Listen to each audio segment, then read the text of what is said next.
Autism and ADHD accessibility in games. Today I was testing out this tiny indie game called Lost But Found when I came across this setting called ADHD Autism Filter, which was a setting that was supposed to lessen SFX noise and to not give you as many alarms during gameplay. And this got me thinking, what is actually autism and ADHD accessibility in games?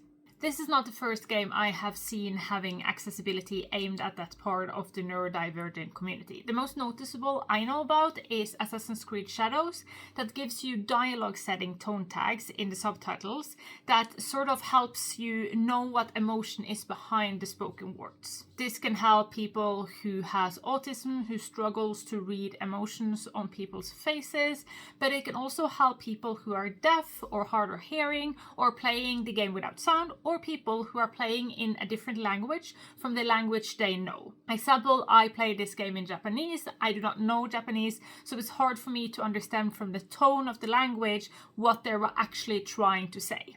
Were they angry? Were they sad? Were they sarcastic? I did not know, so the tone tags were actually really useful. But here is my question to you. Have you ever came across accessibility for autism and ADHD in games? And if you have either of those, what accessibility would you actually like to see in games? These neurodiversity are so large, vast, and differentiate a lot from person to person. So I don't know if there could be anything that like an umbrella term of what would be ADHD accessibility or autism accessibility. But if you could choose for your sake, what would that entail? What accessibility would you like to see in games that say they were accessible for people with autism and ADHD? Yes, Luna says hello. Luna. Hi.